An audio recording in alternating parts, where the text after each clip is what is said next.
Cześć! Dziś przepis na ciasto wiewiórka z serem i pomarańczą. Jeżeli poszukujesz wyjątkowego ciasta z serem, rodzynkami, orzechami i pomarańczą, to wypiek ten jest doskonałym wyborem. Jest to ciasto bakaliowe wypełnione w środku delikatnym, gotowanym serem. Górę przyozdabia budyniowy krem z pomarańczą, który nadaje ciastu wyjątkowego akcentu. Wiórki kokosowe i suszona żurawina dopełniają całości tego pysznego ciasta. Krok pierwszy. Przygotowanie. 50 g bakali, czyli 25 g rodzynek sułtańskich i 25 g suszonej żurawiny zalewamy gorącą wodą. Zostawiamy na 5 minut, aby bakalie zmiękły. Następnie odcedzamy i pozostawiamy na durszlaku, aby odciekły z wody. Foremkę o wymiarach 25 na 25 cm wykładamy papierem do pieczenia. Jak widać tu u mnie na klipie, ja mam papier do pieczenia tylko na dnie foremki i to był mój błąd, bo później ciasto, jak mi rosło w piekarniku, to zrobiła się wypukła górka na środku ciasta, a boki nie chciały się wspinać po foremce. Tak więc radzę, aby ciasto później było równe, należy całą foremkę wyłożyć papierem do pieczenia albo po prostu boki posmarować masłem i posypać, nie wiem, bułką tartą lub grysikiem. Krok drugi. Ciasto bakaliowe. Ja tutaj mam 2,5 szklanki mąki pszennej przesianej. Do tego przesiewamy 1 łyżeczkę sody, 1 łyżeczkę proszku do pieczenia, 1 łyżeczka cynamonu i przesiewamy. Składniki mieszamy tak z grubsza, nie trzeba dokładnie. I odstawiamy na chwilę. Do misy miksera wsypujemy 1 szklankę cukru. Dodajemy 5 żółtek i ucieramy na puszysto na średnich obrotach miksera. Gdy masa zrobi się puszysta i jasna, będziemy dodawać przesianą mąkę, 3/4 szklanki oleju oraz 3/4 szklanki mleka. Zaznaczam, że we wszystkich moich wypiekach używam szklanki o pojemności 250 ml. Zmniejszamy obroty miksera do najniższych i składniki dodajemy na przemian. Ja nałożyłam sobie nakładkę ochronną, bo mąka latała mi po całej kuchni. Ale nie szkodzi, tak jakoś sobie poradzę. Przez ten mały otwór trochę ciężko mi składniki się dodaje, ale cóż. Więc dodajemy tak łyżka po łyżce tą mąkę na przemian z mlekiem i z olejem. Gdy składniki się połączą, wyłączamy mikser i zostawiamy na chwilę. Do misy miksera wlewamy 5 białek i ubijamy. I gdy powstanie piana, dodajemy szczyptę soli. Od momentu dodania soli miksujemy białka na sztywno. Ja miksowałam na średnich obrotach miksera około 10 minut. Do masy z mąką, którą wcześniej przyszykowaliśmy, dodajemy 50 g orzechów włoskich posiekanych. Następnie dodajemy odcedzone wcześniej bakalie, czyli rodzynki i żurawinę. Ale zanim dodamy rodzynki do masy, wsypuję najpierw do nich 1 łyżeczkę mąki ziemniaczanej. Trzeba to wymieszać, aby mąka otuliła rodzynki i żurawinę i dopiero wtedy dodajemy do masy w misie. I dodajemy wcześniej ubite białka. Białka dodajemy od razu całe. I mieszamy delikatnie.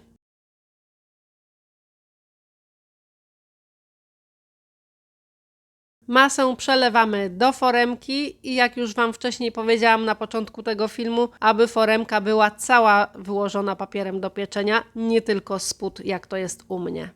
Wstawiamy do nagrzanego piekarnika i pieczemy w funkcji góra-dół w 180 stopniach Celsjusza przez 40 minut.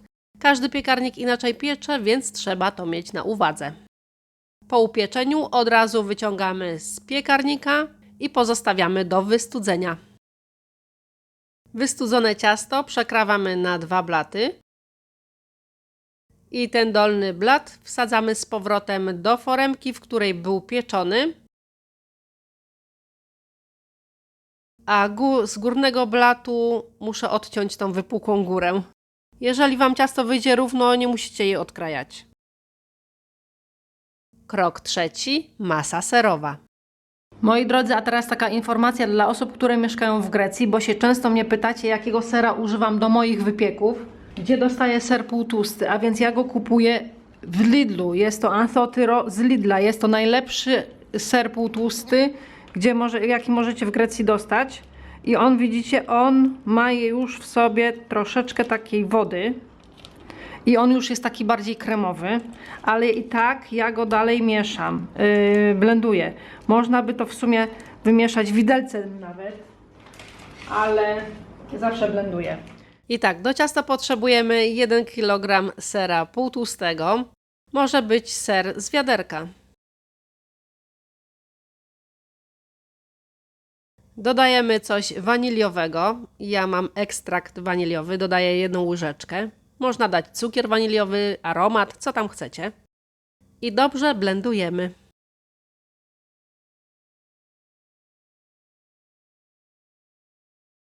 Do garnka przekładamy 100 g masła i włączamy grzanie kuchenki. W międzyczasie, jak masło się roztapia, ja tutaj mam 250 ml mleka. Do tego mleka wsypujemy 2 budynie albo waniliowe, albo śmietankowe, z czego każdy budyń ma 38 g, czyli potrzebujemy 76 g proszku budyniowego. Rozrobione budynie w mleku odstawiamy na chwilę i teraz do tego masła rozpuszczonego wsypujemy 1 szklankę cukru. I ciągle mieszając podgrzewamy na bardzo małym ogniu, żeby się nie przypaliło. Podgrzewamy tak długo, aż cukier się rozpuści. W międzyczasie, jak to nam się podgrzewa, roztrzepujemy 4 całe jajka. Gdy cukier z masłem się mniej więcej połączą, cukier się całkowicie nie rozpuścił, ale jak widać jest bardzo gęsta już masa, dodajemy zblendowany ser i mieszamy energicznie, żeby składniki połączyły się. Gdy ser połączy się z masłem i cukrem, dodajemy roztrzepane jajka. Mieszamy. Jak widać, to już jest taka fajna aksamitna konsystencja, kremowa. I na koniec wlewamy rozrobiony budyń w mleku. Gotujemy teraz tak na małym ogniu do momentu, aż zacznie bulgotać. Gdy tylko się zagotuje, masa zrobi się gęsta i wyłączamy grzanie kuchenki. Teraz do osobnej miseczki przekładamy z 6-8 łyżek masy serowej. Będzie nam potrzebna na górę ciasta. Masę serową przelewamy na dolny blat ciasta w foremce. A wcześniej tego ciasta niczym nie nasączałam, żadnym ponczem, bo ciasto jest dosyć wilgotne i nie trzeba. Masę serową wyrównujemy w foremce i kładziemy drugi blat ciasta. Smarujemy go tym serem odłożonym do miseczki. To musi być taka bardzo cieniutka warstwa, bo na nią przyjdzie masa budyniowa z pomarańczą i ona musi się do czegoś przykleić. Wyrównujemy powierzchnię i odstawiamy ciasto, żeby sobie stygło. Krok 4. Masa budyniowa. 300 ml soku ze świeżo wyciśniętych pomarańczy. Do rondelka wlewam 200 ml, a w garnuszku zostawiam 100 ml. I do tego soku w kubeczku wsypujemy 1 budyń śmietankowy, który ma 40 g. Mieszamy składniki ze sobą i gdy sok w rondelku się zagotuje, wlewamy i mieszamy energicznie. I wlewamy 100 ml kremówki. Podgrzewamy tak długo, aż się zagotuje, a budyń zgęstnieje. Ściągamy z kuchenki i budyń wylewamy na nasze ciasto w foremce. Wyrównujemy powierzchnię ciasta i gdy lekko, ale lekko tylko przestygnie, posypujemy wiórkami kokosowymi. A gdy ciasto przestygnie, ta masa serowa wystygnie, jak dotkniecie foremki i będzie foremka chłodna, to dopiero wtedy można wstawić ciasto do lodówki. Trzymamy ciasto w lodówce najlepiej całą noc. I tak się prezentuje ciasto wiewiórka z serem i pomarańczą w przekroju. Jak możecie zauważyć, udekorowałam ciasto też suszoną żurawiną. Dziękuję Wam, moi drodzy, za oglądanie. Ja już się z Wami żegnam i pozdrawiam gorąco. Cześć! To tutaj to jest budyń na soku z pomarańczy.